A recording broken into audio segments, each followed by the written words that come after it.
é um Palmeiras que tá muito bem armado, é um Palmeiras que tá muito bem azeitado. E assim, é um Palmeiras com o Abel que de fato não joga bonito essa questão de o Palmeiras podia jogar melhor, o Palmeiras podia jogar melhor. Lógico que eu não vou falar isso depois do 6-0. Acho que 6-0 não dá pra gente questionar se poderia ou não poderia jogar melhor, até porque a atuação é muito boa.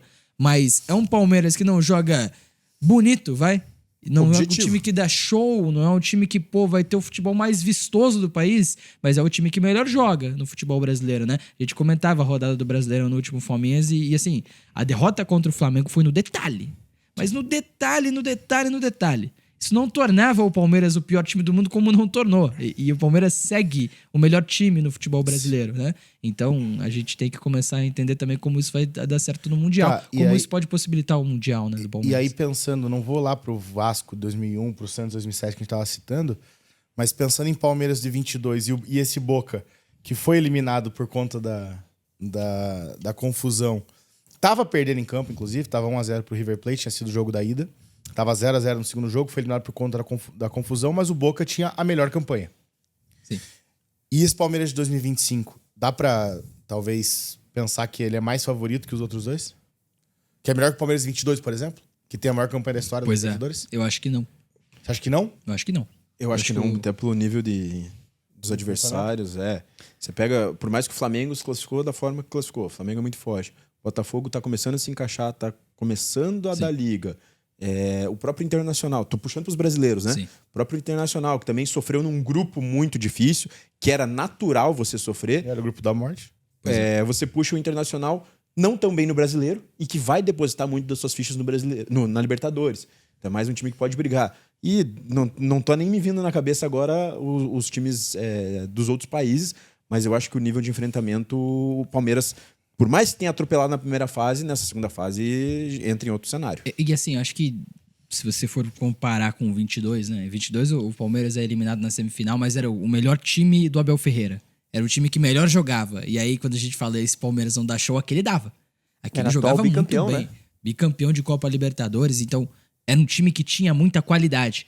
E que cai num destino, né? Num gol que o Terans domina no peito, bate, ela desvia. Um jogo que tava controlado, que tava ganhando por 2-0, tem a expulsão do Murilo, né?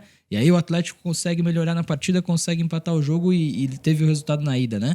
Mas é um Palmeiras que, beleza, não conseguiu passar, não conseguiu ser finalista naquela ocasião, mas era melhor. Mas que jogava muita bola. A grande questão de diferenciar esses 2 anos é que, e na verdade até não diferencia tanto que 2022 o futebol brasileiro ainda para a Copa do Mundo em determinado momento, né? Mas é interessante a gente entender... Na verdade não para, né? Chega a parar em 22? Termina antes. A Copa do Mundo é fim do ano, lógico. Tá certo. Outro time que eu esqueci de citar, o Racing. Então não para. Por exemplo. Racing é um time que vem muito bem. A questão, e é verdade, não para mesmo em 22 para a Copa do Mundo no final do ano. Então diferencia muito nesse ano é que os times só voltam a jogar Libertadores em agosto agora, né? Tem a parada do Mundial, o Palmeiras vai jogar Mundial, de fato. Mas daqui, estamos em final de maio agora, né? Até agosto, quando retorna a Copa Libertadores da América, os times vão mudar muito. Os times vão ter muita mudança, né? O Palmeiras pode ter o Cristiano Ronaldo. Não, mas brincando aqui, né? Esse é o ponto que eu queria ia até esperar o assunto encerrar para tocar, mas já que foi para essa parte, sim. Estevão está fora a partir de agosto. Principal jogador hoje. Pois é. Isso também responde um pouco do que você perguntou. O Palmeiras vai perder o seu principal jogador, tudo bem, vai tentar corrigir, talvez até possa contratar alguém ou não, mas assim, não necessariamente consiga substituir o Estevão, porque é um jogador extra classe. E daí, puxando já para uma outra pergunta, como vocês acham que ele vai armar o time sem Estevão? Pós-Mundial. Paulinho e Facundo? Maurício não. Não, acho que o Paulinho. Acho que vai ser o Paulinho. Eu acho que o Maurício mais disputa com o Veiga do que... Mas é que o Veiga é banco. É que nem eu acho que ele disputa com o Facundo. Nem os dos dois são titulares hoje. Eu acho que vai jogar Paulinho, Maurício e Vitor Roque. Assim que o Maurício com o Maurício pela esquerda. Cara, eu gosto bastante na do vaga Maurício. do Facundo. Ou pode ser o Paulinho e o Maurício pela direita. Eu não sei, o Paulinho tem sido utilizado como um cara da direita desse ataque do Palmeiras nesse momento. A questão é que o cara da direita ou é o Ala, né, que aí pode ser o Felipe Anderson, pode ser o Alan, pode ser o Mike, como foi na partida. O Ala pode ser o Alan, né? Isso, exatamente. Ou... Seria muito bom, hein? Ele é o Estevão, que é o cara que se aproxima do centroavante. E assim, a gente fala, né? E muito se repercutiu, o Estevão de 10, o Estevão de 10, o Estevão não é 10. Depois desse teste do Abel e depois de tanto tempo já do Estevão jogando na função, ele não é um 10. Mas ele joga mais livre. Joga mais livre, pra se movimentar, Mas é um cara de aproximação segundo do gol mostra isso, né? centroavante. Ele foi buscar a bola na defesa, cara. Ele é até mais um segundo atacante do que um 10. Esse é o ponto. Ele é um segundo atacante, ele é um ponta de lança, ele não é um 10. E aí eu acho que o Paulinho pode ser Paulinho, esse cara. né? pode ser a peça perfeita. Foi pra esse isso, cara no Galo, montou a melhor dupla de ataque do futebol brasileiro com o Hulk naquele momento. Então, tem sido utilizado dessa maneira também pelo Abel. O Abel falou que vai utilizar dessa maneira também. Então, acho que não há muito segredo. Acho que vai ser o Paulinho na vaga do Estevão ao natural. Com o Facundo mantido porque recompõe bem pelo lado É que o esquerdo. Facundo tem uma parte tática, né? Muita coisa. E ele é Se o bem cara que da esquerda mesmo. O Maurício também. Ajuda, mas acho que nem tanto, sabe? Não. Mas o Maurício daí é melhor, eu acho, tecnicamente, do que o Facundo. Pois é. Eu vou Mas talvez a função peça outra coisa. Peça outra Não, disposição. entendo. né?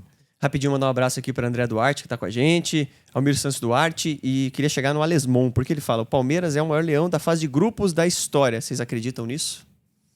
É que o Palmeiras se tornou, né, nesse histórico recorte recente. sim. Sim. Mas é complicado dizer isso quando o Palmeiras é o único time brasileiro e, junto com o River Plate, também é o único na história a chegar em 4 semifinais seguidas, né? E Pois é. todas em 2020 foram nesse recorte também. Então, que ele tá e citando, aí né? que tá o ponto, 20, né? 21, 22, 23. Beleza, leão de fase de grupos. Ok. Só que se você pegar nos últimos 5 anos, o Palmeiras tem 2 títulos iguais. Aí que tá, né? E 2 quatro- títulos de Libertadores. E 4 Sim. semifinais. É. Tem 4 Libertadores disputados. Cara, e aquele Só não teve agora contra o Botafogo, né?